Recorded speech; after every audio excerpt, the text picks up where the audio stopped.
What's up, everyone, and welcome to the Real Ones Canes podcast. He is Cam Underwood. He is the managing editor of State of the U. Follow him on the X at Underwood Sports. I'm Brian the Beast London. You can follow me at Miami Radio Beast.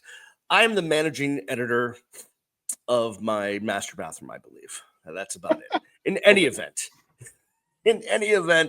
we got some stuff to get to. It's funny, Cam. All day I was like, what are we going to talk about? You know, the national championship's over. We're kind of like in this period, like it's before a signing day. It's like we don't have spring practice yet. Like, boy, we got nothing to talk about. And then you and I just sat down and chatted for about 3 minutes. We came up with 700 topics to get to. So that's the way it is in Canes world. So let's get to, I guess, probably the biggest story is the University of Miami acted quickly to get a defensive backs coach. And they did get, I think, a pretty good pickup here in Zac Etheridge. He was at Houston. Before that, he was at his alma mater, Auburn. He's got some really good accolades. He's a good recruiter. He's a good coach. Obviously, someone that they have had their eye on, or at least recently had their eye on for that position. What did you think of this pickup for the coaching staff? I thought that this was a good pickup. I think in the same vein as the defensive coordinator, Heatherman, you're going and getting a young rising star kind of a coach, not necessarily because we've seen Cristobal at first get, for lack of a better term, retreads. You get Josh Gaddis for Michigan off of a Broyles Award, Kevin Steele, of the program, who's been around longer than we've been living, literally. You know what I mean? In the world of coaching, that is, not even just, the fact that he's a septuagenarian. So we've, transitioned from going with the old and veteran wise coach to the young, energetic kind of coaches. And I think that this is a good get. Like you said, Etheridge was coaching at his alma mater at Auburn. He's developed several NFL players, several NFL draft picks over at Houston. Last year, they were top 20 in pass defense, which you and I both know was not the case with the Miami Hurricanes and everything. So not even a little bit. So, yeah, I really enjoy it. He can coach, for one. Which obviously has to be foundational. He's a developer. He's a great recruiter. And you and I both know if you are not a dogged recruiter, you are not working for Mario Cristobal. 1,000%.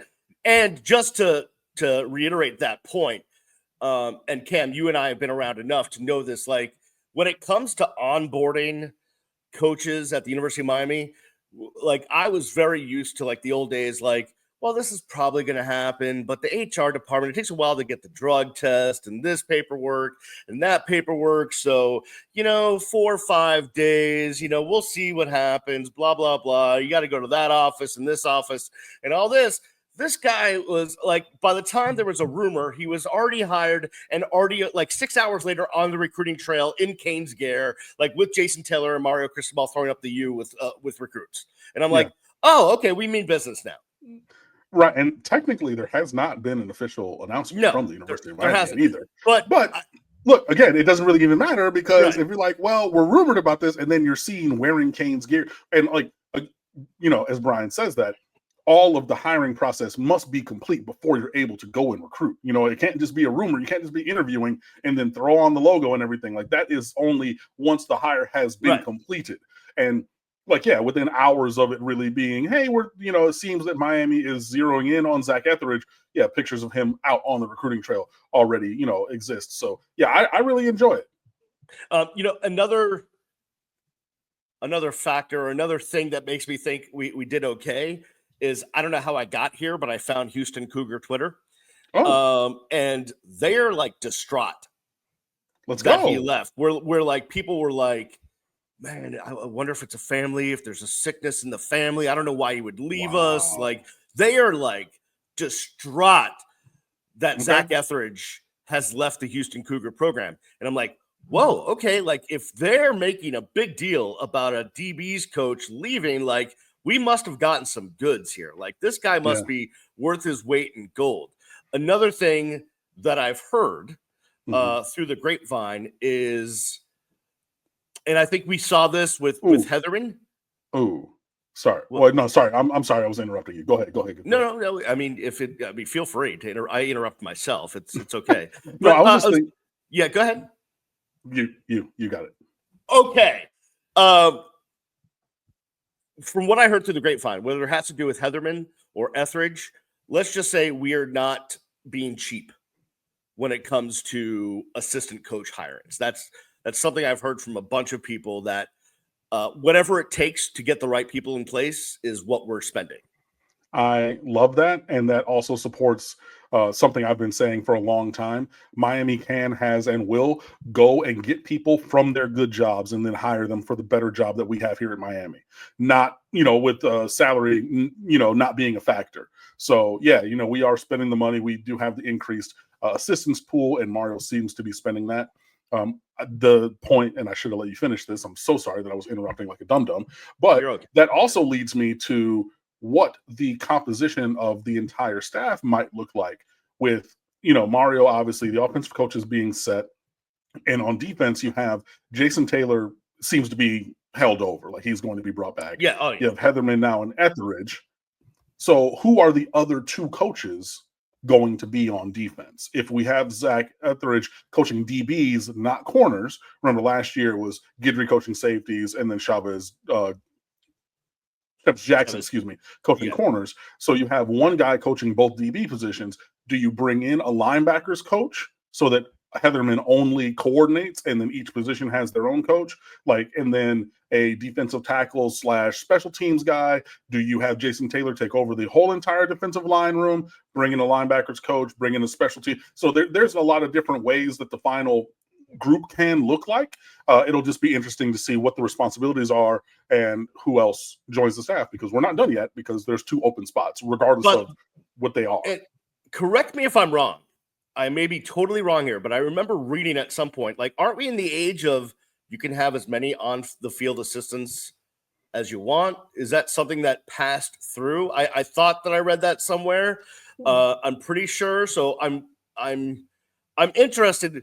The bottom line is I'm wondering how they're going to break down who's coaching what, where, how, and why, if that is the case. I think so. In titling, you can have a head coach is one, and then 10 titled assistants, and then all of the analysts and special assistants, grad assistants, all of those people can also coach. But for compensation and building the staff, there's a level of 10 that I believe are named assistants. Well, you're kind of onto something. Here's what it is. I just Googled it because I should have done that before I even brought it up, but I'm a dummy. You can only have 10 assistants and the head coach recruit off campus. Bang, there you go. But you can have 100 named assistants that coach on the field. They just can't all recruit off campus. Right. But it also matters then about who the other 2 are, because you and I both know, at the top of the list for Mario is, if you are not an elite person at talent acquisition, if we are not getting the Jimmies and Joes, then what are we doing here? So along those lines, one of Miami's best recruiters, without a doubt, and best coaches, to be honest with you, is wide receivers coach Kevin Beard. And he is, you and I both saw him play in the orange and green. We've seen him coach in the orange and green. He is a Cane through and through, and he's about as professional in everything he does, every aspect, when he was a player, as a coach, and he's as good as it gets in both talent development and also recruiting. And according to one of the big-time Cane insiders, Gio Million, he may be wanted by some NFL teams. So I don't know if he's fielding offers. I'm not going to get into that. But listen, I can understand why he's a desirable coach, right? I can understand why NFL teams would want him in their building. But that would be, in my personal estimation, that would be a pretty big loss. Not that they couldn't figure it out, but I really don't want to see Kevin Beard go. And who knows what amount of truth is to what's where. Is the NFL looking? Is he looking? Is it simply whatever? I don't know. There's so much fodder this time of year that you don't really know. But I do know this. I do value Kevin Beard. I value him. I think that we all and the organization of Miami Hurricanes football does. He like you and I both is an alum of the University of Miami. Like, he played there obviously, and famously. And yeah, he's a guy who, if he decided to depart for the NFL, would be one of the latest. If you go back, Rob Chudzinski, like Greg Schiano for a time. Recently, Thomas Brown left for the NFL. Jamil Adai a couple of years ago left for the NFL, and there have been others. So this is. How about Clint Hurt? Clint Hurt.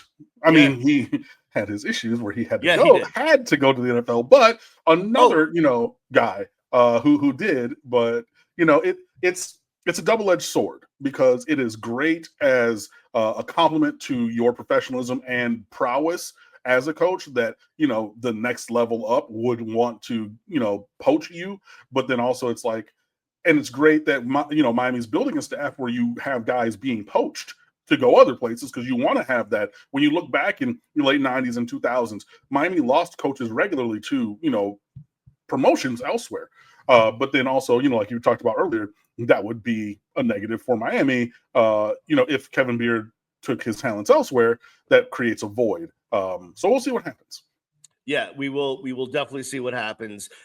There's definitely more coaches to be hired. We'll definitely stay on top of it. So we shall see. Lord only, and I'm guessing they want to have. We tried to do some. Cam tried to do this.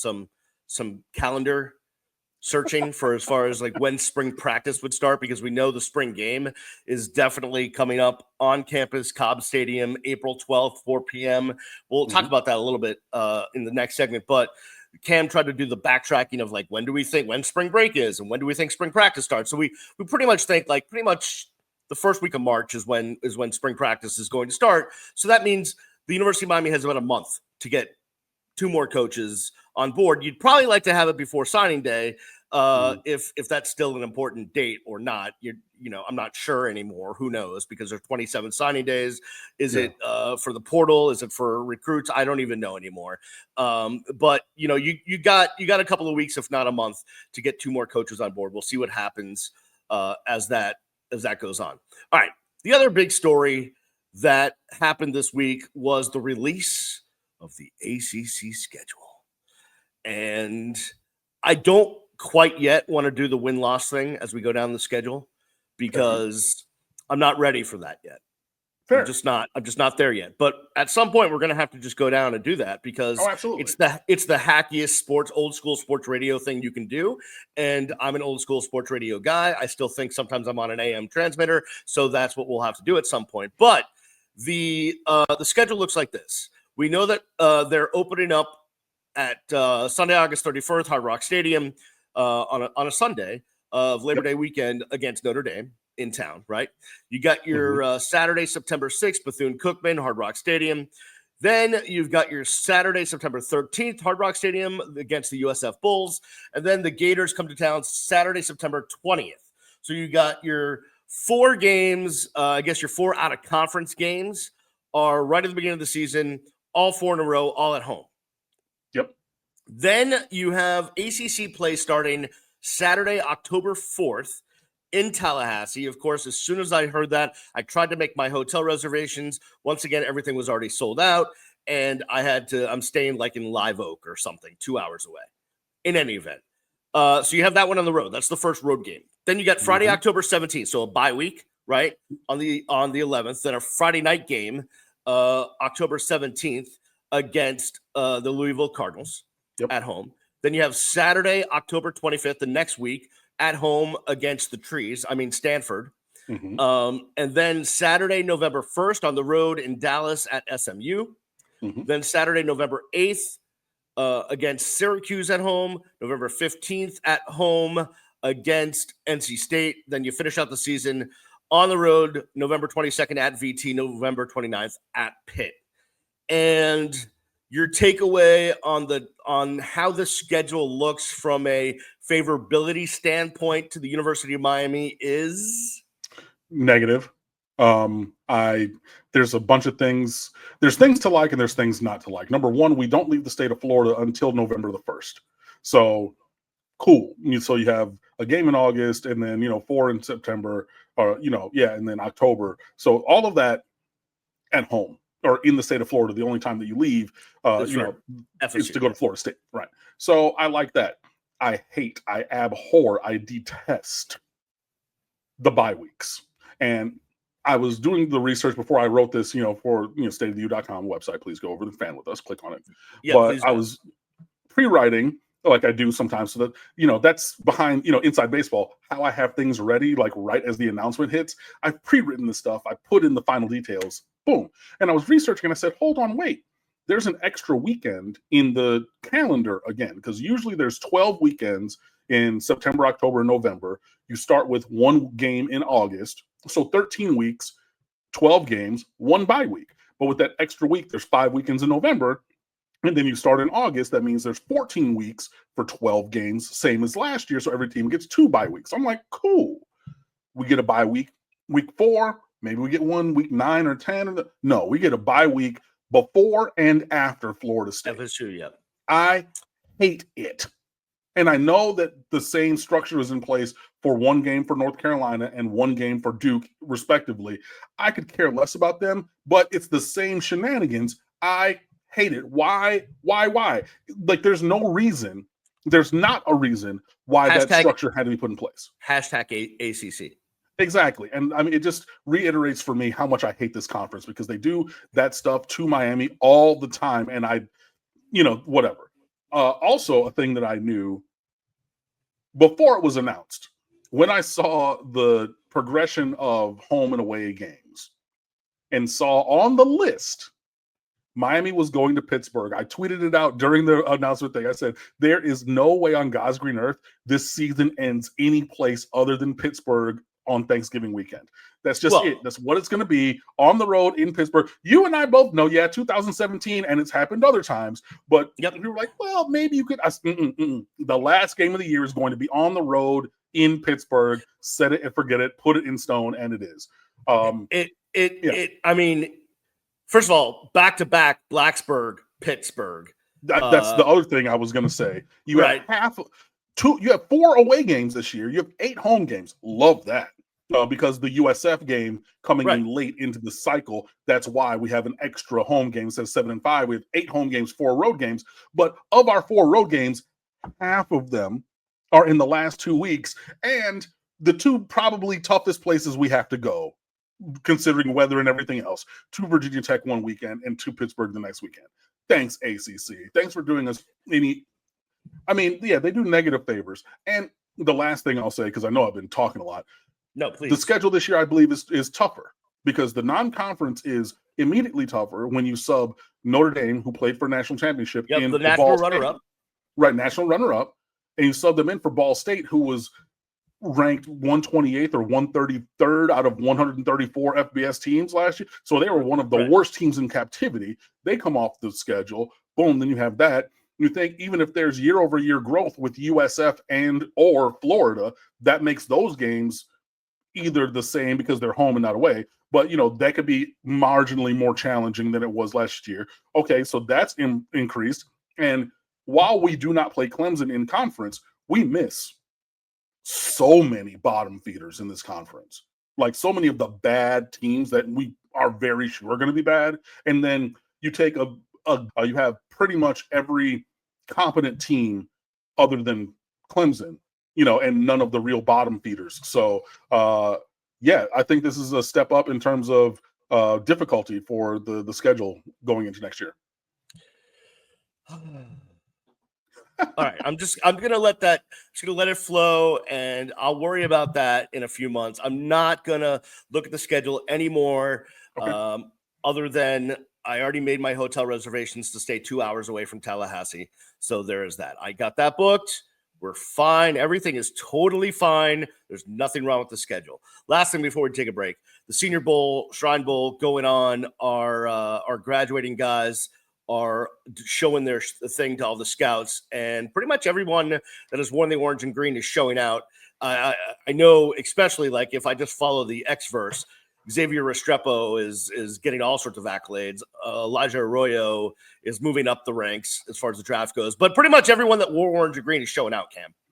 Yeah, I mean, it was really great to see. If you look at the Shrine Bowl, Sam Brown was making all kinds of incredible plays, and they have different numbers in these games. So I'm looking like, who is this tall, lean, athletic number 15 jumping over dudes at wide receiver? Oh, that's Sam Brown, who was on the Miami Hurricanes. Oh, okay, cool. The great disappearing player Tyler Barron, who was a monster in the first 2.5 games, Yeah. and pretty much just making money, just dominating people. Andres Borregales meeting with several NFL teams over the course of that week. Kiko Mawinoa playing really, really well, including many reps in coverage against Yeah, that was players. surprising. I saw some of that. Yeah. See, but I will say they did him a favor and they gave him players of comparable athletic status, because when you put him at a disadvantage from foot speed, that's when you saw, and that's what every team that we played did. They didn't give him the Damian Martinez to cover. They gave him the Jordan Scarlett or the Chris Johnson to cover out of the slot on a fade, and then, GG's. But still, he was blowing up run plays. He was great in man coverage on the one-on-ones. He was great in zone coverage in the 11-on-11. So all the guys at the Shrine Bowl did really, really well, including in the game. And over at the Senior Bowl, yeah, everybody was, and Jacoby George as well. Yeah, for sure. Just dominating. Like Xavier Restrepo, I saw so many draft analysts who just said, yeah, I'm just going to watch other guys during receiver DB one-on-ones, because this is my favorite guy. This is the best guy. He plays fast. He runs great routes. He doesn't drop anything. I don't need to watch him anymore. I'm going to focus elsewhere after the first day. Jalen Rivers played guard, center, and tackle and was dominant there. There's somebody. Oh, and Elijah Arroyo. I don't know how I saw Todd McShay. I posted it from his Instagram where he was saying, yeah, this Arroyo, I don't know why he was saying it like it, but he was like, yeah, this guy dominated in the Florida game, and then his production fell off. And then I said, whoa, as a draft analyst, that just tells me you didn't watch the Miami Hurricanes, buddy. Right. There was that play against Virginia Tech when he ran 147 yards to stop the pick 6 return that was everywhere in the media landscape. You know what I mean? He had the touchdown against Virginia Tech on the fake 4th down play. He had that incredible seam route that hit him in the gut and against Georgia Tech, and I saw this from Sports Science. On that play against Georgia Tech, Elijah Arroyo ran faster than Tyreek Hill did on any single play last year. That's how fast that man was running at 6'4.5", 251. Yeah, he's next level athlete. He's next level athlete. There's no doubt about it. And he was unfair in one-on-ones, and then they went to 11-on-11s, and they're like, oh my God, he's big and physical and can block too and everything. I think he's probably tight end 2 in this draft. I think that he's a much better prospect than Harold Fannin, who I was very surprised measured in at 6'3", by the way. I think he's better than Colston Loveland from Michigan. And I think you're going to go, obviously the kid from Penn State. Right. Yeah. That's number 1. But past him, I think Arroyo, this is a guy who's going to go, I was saying top 75. I think he's going to go top 50. Everything I saw from all the draft nicks was he's the 2nd or 3rd tight end taken. You top 50 is not out of the question, without a doubt, if that's the case, depending on how the draft goes. All right, we're going to take a break. On the other side, we have some recruiting stuff to get into. Junior Day is happening down at the University of Miami, probably as you're watching or listening to this, and we'll get into that and a little bit more. That and more on the other side. You're listening and watching the Real Ones Canes podcast. Welcome back to the Real Ones Canes podcast. He is Cam Underwood. He is the managing editor of a great website you need to go check out now, stateoftheu.com. I am Brian London. You can follow me at Miami Radio Beast. You can follow Cam at Underwood Sports. Cam, a couple of recruiting things we have to get into. One, we have to give our boy Brandon Odoi, who's still part of the Real Ones Canes podcast family. He's just off doing his 17 other jobs, like his 9th annual football hotbed 7-on-7 thing that's going down at Bunch Park this weekend. But Brandon broke a little bit of news this week. I don't think he even meant to. I don't even know that he did. I don't even know that he knew that he did, but he did, which was he broke that 5-star DB, Javari Flowers, has reclassified to the 2025 class, which means he will enter school by August. And he's a Northwestern outstanding player. So another local kid. And we've seen this reclassification thing happen. Malachi Tony, didn't he reclassify? Sure did. So we'll see what happens with DB Javari Flowers. But that was interesting to see. And props to our boy Brandon for breaking a story. Yeah, that's what he does for a living. So great to see that he is putting that fancy Northwestern Medill Journalism School diploma to good use. Yes. But seriously, so Javari Flowers from Miami Northwestern, previously at Miami Jackson. This is a player with great skill and speed. He's a little bit of a smaller DB in the 5'9", 180-pound kind of a range. So I saw that. Yeah. I saw what Brandon put as far as his height goes, which I won't repeat. And then I hear what you just said, and I was like, closer to what Cam just said and not what Brandon put out on X. But you know what? We'll give the kid the benefit of the doubt. Yeah. I mean, but look, he's not a skyscraper. You're not going to you're not going to confuse him with Markel Bell at 6'9". Correct. There's, it's going to be what is it? Twins, the Schwarzenegger. Right. Yeah. Danny DeVito, Arnold Schwarzenegger. Yeah. Right. Yeah. There's going to be a disparity there. But he's a player who can play here. He's going to probably, I think, in college, wherever he lands, Javari Flowers probably more in the mold of a slot corner than an outside corner, especially because he doesn't necessarily have super long arms.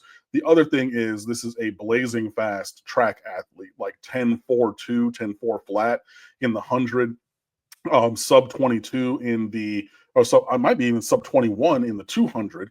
So this is a kid who's super fast and an incredible kick returner as well. That's what I think he's going to ask that. Yeah, can take that speed with the necessary wiggle. Like, he's a football player who's fast. He's not a track guy trying to figure it out. Like, aging myself because I'm in my 40s. Remember they had Willie Gault on the Chicago Bears, and he famously was a U.S. Olympic sprinter, and they're just like, hey, we're gonna slap a number 83 on you and send you on 9 routes also, and try to have you go. Was he not a part of that sprinter group that went on to bobsledding? I may be wrong there, but he may have been in that group. Right, but he was an Olympic athlete, straight line speed. We try to put you in football gear and hope to make it work. Javari Flowers is not that. Like, he is a football player, and if you watch his huddle highlight, you can see the necessary instincts and wiggle that, for example, like a Chris Johnson doesn't have, who is super duper fast, right? But I know that a lot of people say, well, we had Chris Johnson on kick return and he never got loose. He got tripped up by a shoestring pretty much every single time, but he didn't have that little bit of, if I put my right foot a little inside, that swipe attempt misses and then I'm gone. He didn't have that little bit of wiggle that I think that Javari Flowers does have. So this is a guy who, if was a 2026 5-star, you're probably going to reclassify. Well, he is reclassifying up, so they'll probably drop his rating down into the 4-star-ish range, since he loses a year of high school development in the transition. But this is a guy that lots of teams are going to want. So I know that Georgia is involved in the recruitment. Miami is and has been involved in that recruitment. Right now, it seems to be that those are two of the teams at the forefront, and we'll see wherever else that goes because, he will be finishing this academic year in high school, and that is then in the summer when he will make his decision to matriculate into somebody's university. So just looking from a timeline perspective. All right, we got Junior Day on campus. And listen, I'm not going to sit here and go through who's showing up to Junior Day and all these kids because I'm not the recruit, Nick, that gets into all that. But I was going to ask you, because you follow this stuff, the importance of Junior Day, what this means for talent acquisition and figuring out where you're trying to put your scholarships and all this stuff. Yeah, I think, it's a great topic, and this is foundational to just the entire recruiting process. And up on stateoftheu.com, years ago, I wrote a summer feature called The Recruiting Rules on how you build a championship roster. I urge you to go there and read it. It's nice and free. It's a wonderful thing. It's probably the best thing I've ever written. And I had a bunch of recruiting analysts chime in with their thoughts and opinions and help me build that piece, based upon how they view the world of recruiting. A lot of them have moved on to other jobs from when they were listed, but still, the quality is there. Anyways, one of the foundational recruiting rules is following the visits, because you have to see intent from the player to connect to the institution.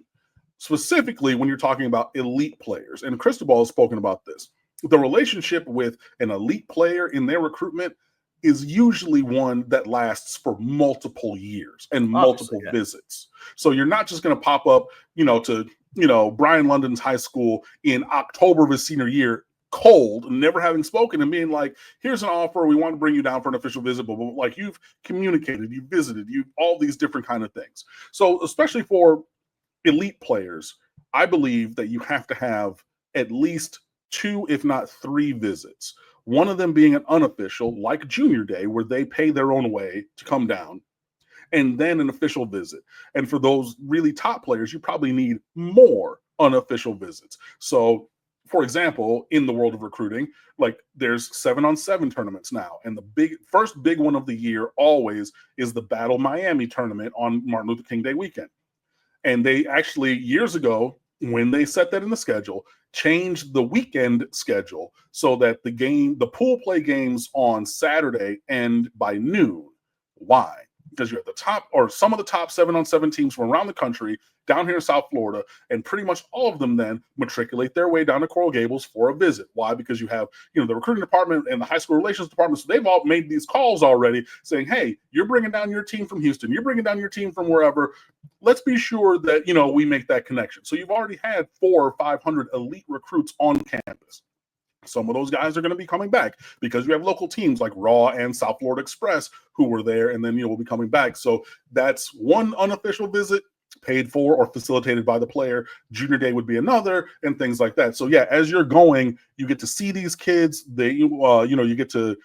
It depends. I think it might be before camp season, but you can size them up. You can have them in the Carroll Silver practice facility, see them do some drills, see them run some routes, and really think, because obviously the staff knows what the exterior rankings are, but they do their own evaluations. But either way, they'll think, hey, I really thought that this kid was the one, but then when he got around comparable talent, he really wasn't. But this other kid over here, right, is the one that kind of pops. The last thing I'll say about that, when I worked at Miramar High School, I announced all the football games, and Miramar played Monarch in the playoffs at home one year. And everybody told me, Sean Burgess-Becker is the guy. He's, a junior. He's going to commit to Miami. And I was watching that game, and that's when I learned who Calvin Ridley was. Right. Because Sean Burgess-Becker didn't do anything. But the number 8 kid, I said, this is the one that every time I'm turning the mic on, run by Calvin Ridley, pass by Calvin Ridley, pass broken up by Calvin Ridley, punt return by Calvin Ridley. Like, he was everywhere.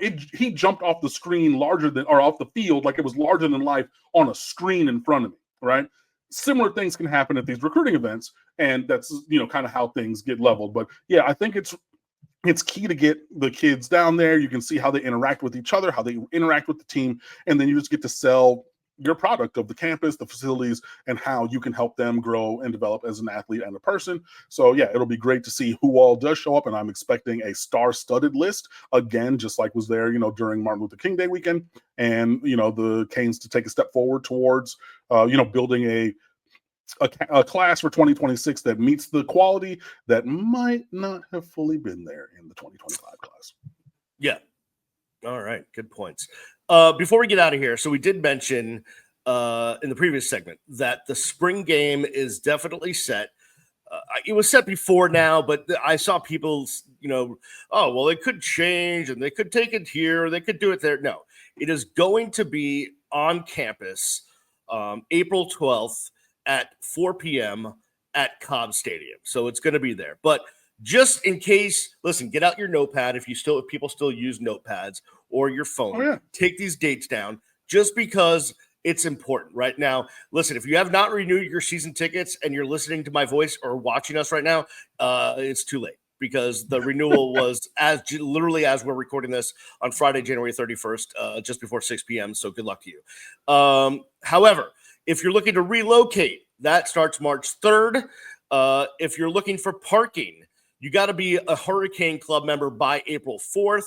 And then parking selection begins April 14th. That date has become super important because parking is a premium at a stadium that also has a tennis complex and an F1 race course and everything else that Stephen Ross wants to jam in there. So get your parking April 14th. And then if you want to buy away game tickets, June 2nd is when you can start doing that. And then that window closes by June 20th. So those are the important dates to know as it relates to the University of Miami. We've got a lot to get to in the coming weeks as we get to another signing day, and then spring practice will start and draft coverage and all of that. And we'll cover it all for you right here. Listen, do me a favor. Go to stateoftheu.com and check out all the great articles that were there. I was perusing before Cam and I even got on here. Some great stuff. And I did see your recruiting Bible thing, whatever that, I forget what the title is, but it was like from like 5 years ago or something. And I was reading, I was like, oh, this is still really pertinent. People should read this. So it's still on the front page and it's free. So go read that article. Cam and his staff do a great job at State of the U. Cam, having an amazing weekend, an amazing week ahead, and we'll talk to the folks next week, my friend. Yeah, man, you do the same. It's been great as always, and we'll check in again. But from now and always, go Canes. Go Canes, and we'll see you next time. Peace.